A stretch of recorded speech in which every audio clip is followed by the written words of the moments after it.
Alright, what's going on, guys? Welcome back to the channel. Today I wanted to talk about how I make my videos. I've had a couple of people ask about what equipment I use. So I'm going to show you guys a few different things. Originally, most of the videos that I filmed on my channel have been on a GoPro. Let's see. I've got a GoPro Hero 3 Plus. Okay, and it is an older camera. But it does pretty much everything that I want it to do. So, at least for now. I'm not making money with YouTube, yet. Maybe I will sometime. So all this is just, like a hobby, basically. It's not a business; it's a hobby. So, all this stuff I've got is just stuff that I've been able to, put together over time as I've learned how to do some of this stuff.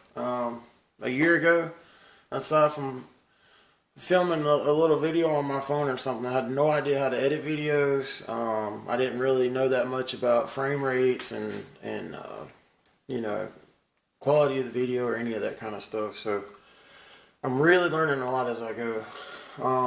So for about the first, I don't know, probably about 6 months, and I still use it sometimes. But this is just like a basic GoPro frame, and I've got this is actually like one of the floating waterproof handles, and I had one. I got a whole box full of GoPro stuff, and I guess I should have said when I started. So originally I went to eBay and I just started looking at GoPros, and I found this ginormous package somebody was selling, and it was pre-owned, but everything was in really good shape. And I mean, it was just like a whole table covered with stuff. And so we had the GoPro Hero 3. There was several batteries. This handle was in there, the frame. I guess it was originally a selfie stick. And I'll get into this build in just a minute. But, I got a case. I had this remote thing, which I've really never used. But I mean, just a ton of stuff. And I know you can spend as much or as little money as you can on any of this stuff. But I still got a lot of this stuff piled in a box. A lot of it I've never used. Suction cup mounts I've used a couple times on the car. Stuff that's never even been opened. I use this guy actually quite a bit. This clamp.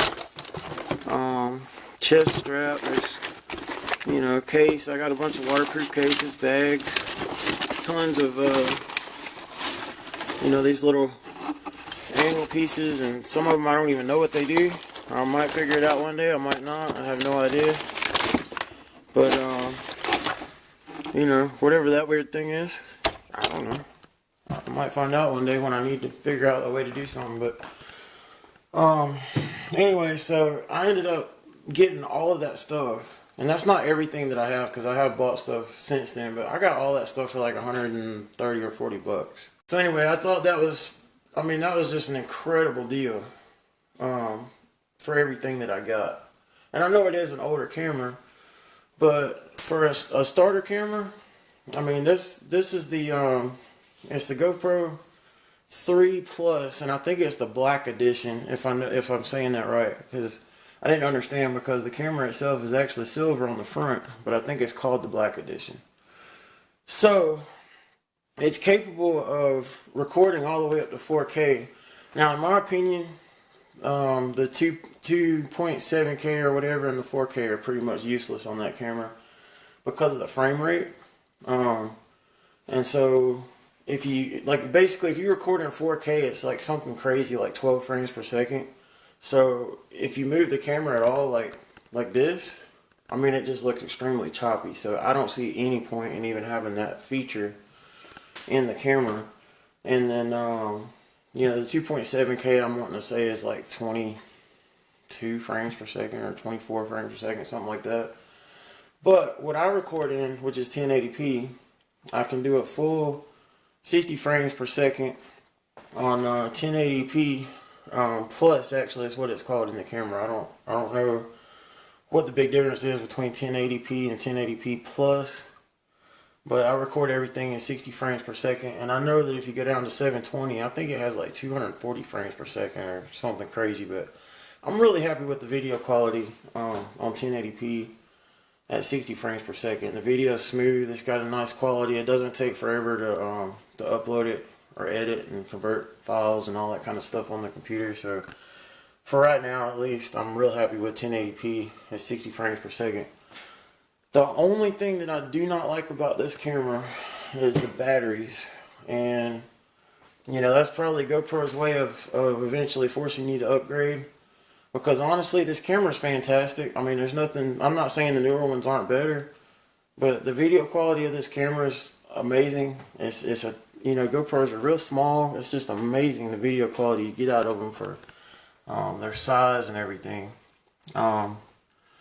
But you can't really get new batteries anymore. I know there's companies that make aftermarket batteries, but they're the lithium ion batteries, and obviously they'll work longer than a couple of years, but they pretty much have like a 2-year shelf life. And I've actually seen, even just a couple of days ago, I was looking to see if I could find any newer batteries, and somebody had original GoPro batteries, the one that goes in the back of the camera, like these guys right here. And this is the aftermarket battery, and these are completely shot. Like they don't work anymore. You can turn the camera on and 2 minutes later it's dead. But I can get original GoPro batteries like this for, you know, like $14 a piece. But they were manufactured in 2014, so obviously they're not going to work as well as they would have in 2014, even though they have never been used before. So that's the only downside to using an older camera like this, is your battery life is diminished greatly. Now I did get some backpack accessories actually just recently. So I've got 2 of these backpack batteries, and you can charge them up independently, and you can push a little button on here. Maybe it's that one, and it's got a little tiny screen on there that tells you that it's charged up or not, which is pretty sweet. And it just snaps right on the back of the camera and basically doubles your battery life. So if you've got the battery inside the camera and you put this one on the back, they're really pretty much about the same. This one's a little bit bigger than the one that goes on the inside of it as far as the milliamp hours. But you can basically double it, and this is a lot easier to change if you are, you know, in a situation where you need to change the battery. Now I will say I got this this wider frame that's made to hold that bigger battery in there, and that's a GoPro accessory also. And it's actually kind of hard to get on and off the camera, so once you put it together you really don't want to take it apart. But anyway, that's a pretty cool deal, and you can get these really cheap. They've also got an LCD screen that can go on the back of it, and you've got playback options. It's got a screen built in, I mean a speaker built into it. So depending on what you're filming, if it's something where you would, you know, maybe you got some help, or you know, you need to see where the camera is pointed like real time, this is a great option for that. Of course it's going to reduce your battery a good bit, so it may be possible to, I don't know if you can plug in a power source and keep recording. I think you can, but I don't remember if I've done it on the GoPro, so don't quote me on that. But it could be that if you were using a tripod or something and you were recording with this thing, you may be able to actually plug a charger up to it and record while you've got a power source, so that wouldn't really hurt you too bad.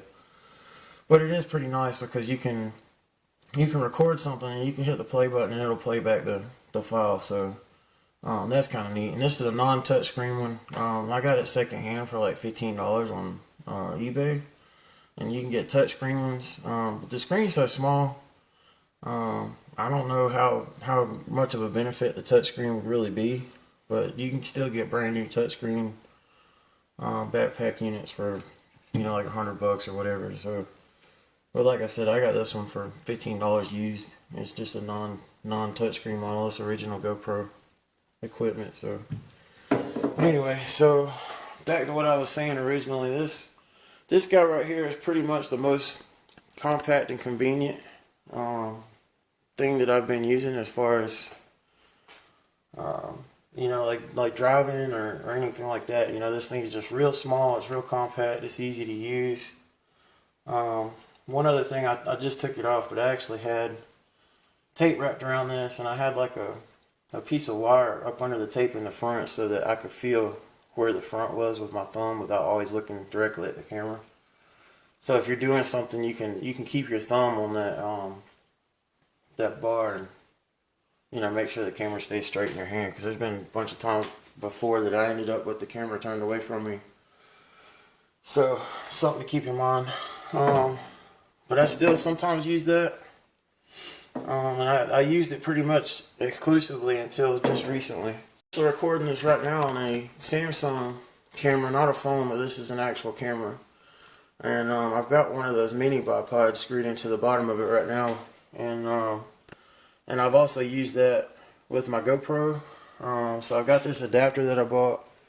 And I don't always use this little nylon bolt that I put in there. But you can screw this on top of the bipod, even a big one or a small one. But this will obviously hook to your GoPro frame, and you can use a stand. And then I've even used this guy right here, which I also got it on eBay. You can put a phone in here and actually attach it to a tripod as well. So anytime that I'm recording time-lapse, I'll actually use I've got an old Samsung S5, and believe it or not, it actually records really nice time-lapse video. So that's all I use it for. It's just an old S5 phone. I hook a power supply to it, set it up in the corner. You may notice in some of my videos, that's usually how I've got it attached. I got this clamp, and I slide an adapter into it, and then I've got that frame, that cell phone frame mounted, you know, and you can clamp this guy wherever you want it, and you know, record time lapse. So you can see I've got a couple places. I got this thing marked up right here, you know, so I can time lapse working on cars. I actually can turn it around the other way, and a lot of times when I'm rebuilding heads or something like that, you know, I have my S5 pointed straight down, you know, using that bracket, so that's pretty sweet. Just got to get creative sometimes. So let's talk about this GoPro. I don't even know what to call this thing. I guess it was originally a selfie stick, and I wanted something that had light that I could turn on and off, because I was always, if you notice, if I'm looking in the engine bay, it's all dark, and I was always having to get a flashlight. And you can see I've got this light made on here. That's actually a nitrous button, but I took that out of some kind of little flashlight, and I made a battery pack and everything, and just kind of hooked it up here. But if I'm going up under a hood, I can come in here, and you see the difference. All I have to do is just click this button, and we're good to go.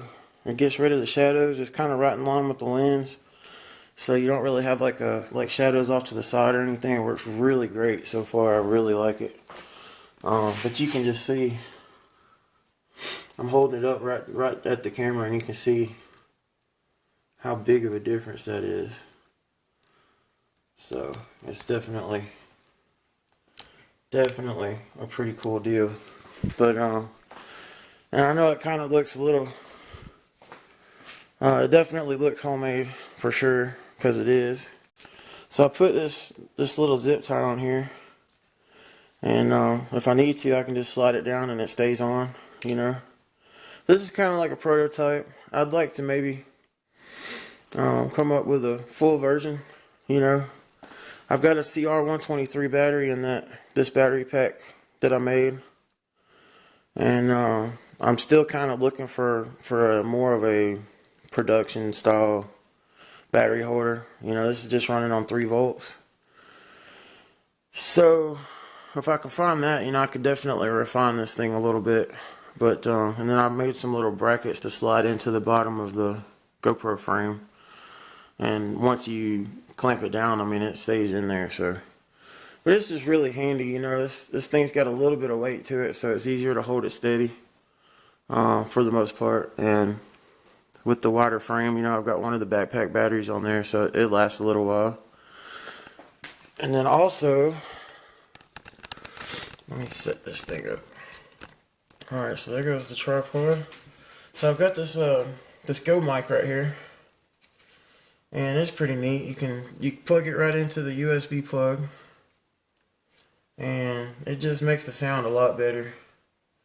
It's not very intrusive as far as the space it takes up or anything, so that's pretty sweet. And you can get those on eBay also for probably around $15 to $25. I've seen some of them maybe closer to $30. But you know, if you just look around, you can find a good deal on it. So, but that's pretty much my setup. I mostly use this GoPro Hero 3, and I'll go ahead and show you the Samsung camera I'm working on right now. I'm going to record. You know what? Let me wipe this lens off. So I'm going to go ahead and show you the Samsung camera that you're on right now with the GoPro. So there's the mini tripod. You know, and it's a pretty nice camera. You know, I've never really done a lot of video with it. But it's capable of doing like live streams, and it connects to the Wi-Fi, and you know, I've had it for a couple of years now. It's a really nice camera. I just mostly take pictures with it, so it's definitely it comes in handy. We'll put it that way. Anyway, the only downside to this rig is I have to be real careful with it as far as, you know, where I sit it. The top of my toolbox I usually keep pretty cleaned out. There's a lot of stuff up here right now because I was trying to have everything ready to show you guys. One thing that's a downside to this Go mic is you have to unplug it to plug in the charger, which is not a huge deal, but you know, it's just one of those things you have to deal with.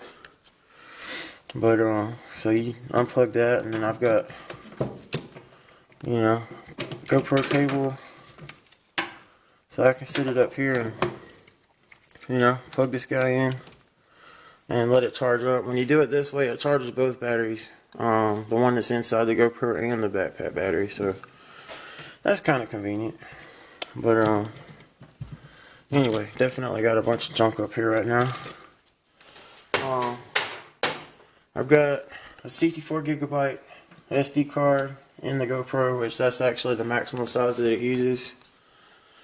This camera, I think I've got a 32.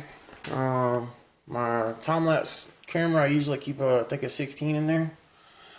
One of the main advantages of actually filming time-lapse video compared to filming real-time video and then compressing it in the editing software is the amount of space it takes up. So if you're filming something and you know it's just going to be time-lapse, if you can find a camera that films actual time-lapse video, it'll save you a lot of time as far as editing the video, converting the video over and all that kind of stuff. So that's why I use my Samsung S5 if I'm doing just straight time-lapse. Now there has been several times that, you know, I may just speed up a section of a video just because it's not really a long video, or I just want to speed up one little section. You know, that's different. But let's say I'm doing an engine swap, and I want to basically just put that time-lapse camera in the corner. That thing will record for like 4 hours straight, and I'll just put it up in the corner. And if I make any other videos, you know, I use my GoPro, and then I can always go back, grab the time-lapse footage, and pull out what I want and put it into the video. So it's just kind of always there. It catches everything, and you can just go through and get the clips that you want out of it, you know, and it doesn't take up much space at all. I think the S5 compresses like 8x, so it's something like 4 hours is maybe about a 30-minute video or something. So I'm for storage, storing my videos. Sometimes I edit videos on my laptop, sometimes I use my desktop. I like to use my desktop because I've got two 24-inch screens on there, which I may, when I go downstairs to edit, I may throw a clip or a picture of that right now just to show you guys. My laptop's nothing fancy at all. It's just a Dell laptop. I've got a base station. Obviously I don't edit videos in my toolbox, but I do have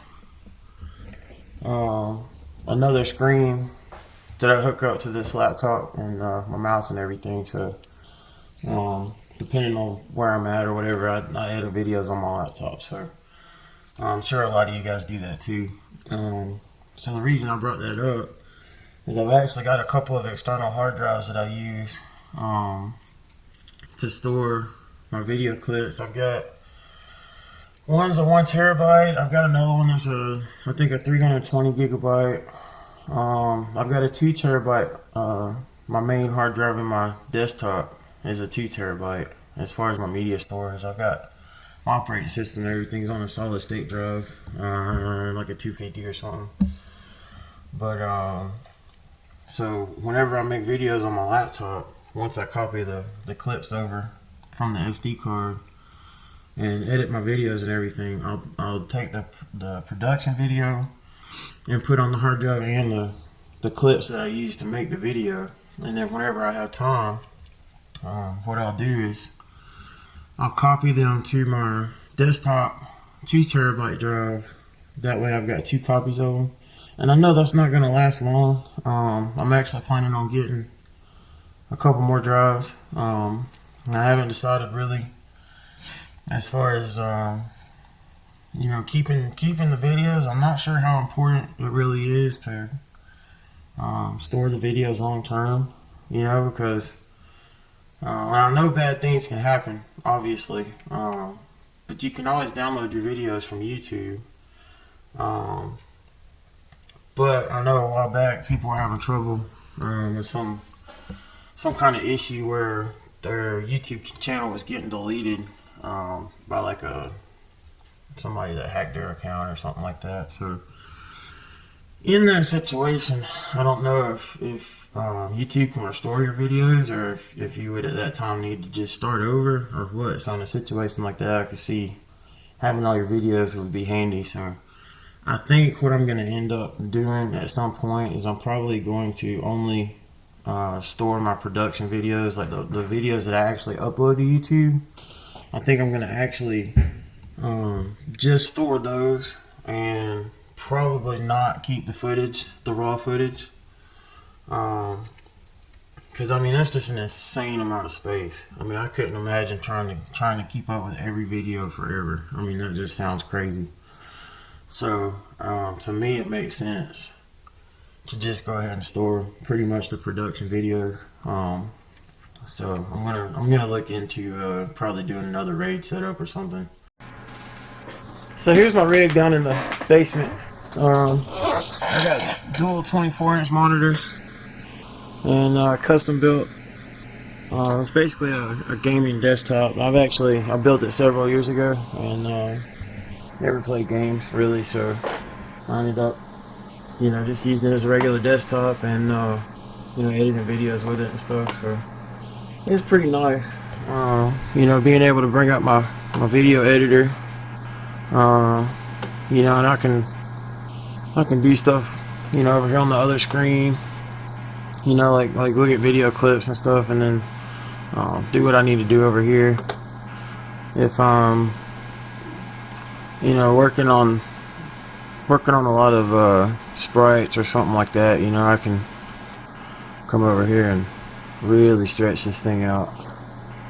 And I've actually done this a couple of times, ran this on both screens, which is kind of cool because when you're working on your timeline down here at the bottom, if I can get this thing to catch,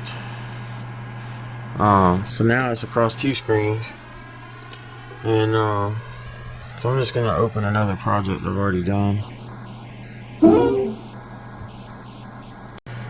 Alright, so now that the project's open, you can see this is basically your timeline. So this is the beginning of the video, and that's the end of the video. So if you're working on a longer video, you got a lot of stuff in here. I mean, you can see all the segments and all the little clips that go all the way across the screen.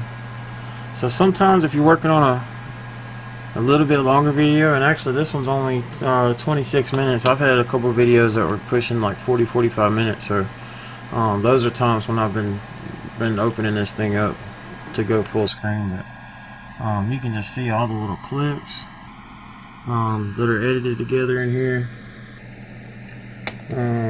You know, some of this is time lapse, and some of it's, you know, regular clips. And then we've got you know, those are pictures right there. That's my outro. Come up here, I've got you know, some music clips in there. I think that's the subscribe. Yeah, that's that little subscribe button right there. So I mean, you can see really this just gives you a small idea of what really goes into editing a video. And this is just the program I use.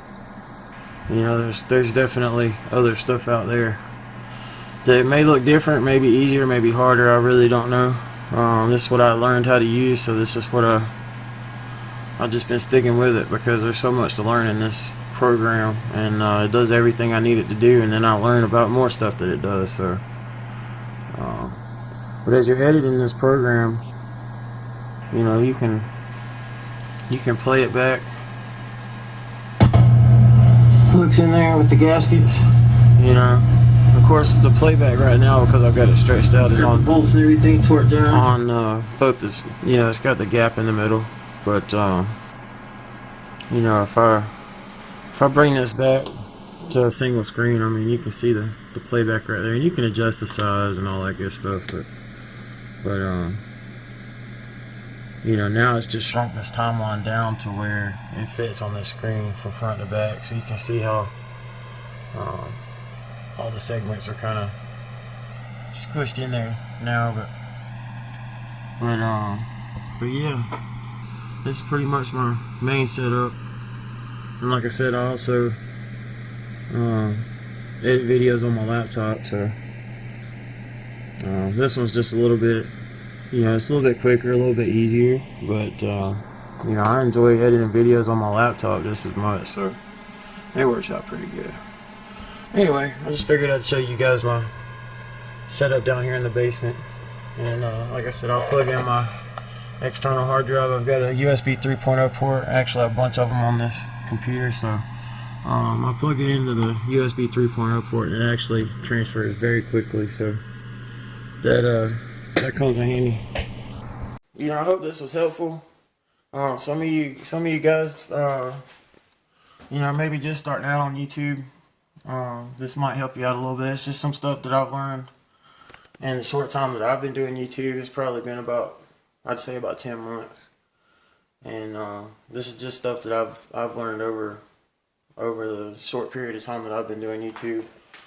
And it might have been helpful if I had seen some of this stuff when I first started. So maybe I can help you guys out a little bit. So I appreciate you watching. Hope you hit the subscribe button. I always appreciate new subscribers. Hit that like button. And if you guys click that notification bell down there, it'll let you know whenever I post a new video. So I know this video is a little out of the ordinary. I usually am just posting car content, but I thought it'd be neat to go over my camera stuff a little bit, and also, you know, if you guys have some tips, which I'm sure there will be tons, because I really know very little about this. I'm just sharing what I do know. You know, you might could give me some ideas of other ways that I could do some stuff, and also I think it would be neat if you guys would comment below what kind of setup you guys use. You could make a video, upload it to your YouTube channel, and just post a link in the comment down below. I'll take a look at it, and so it might be kind of neat, you know, for everybody to go through and see everybody's setups. But anyway, I hope you guys enjoy. We'll see you next time.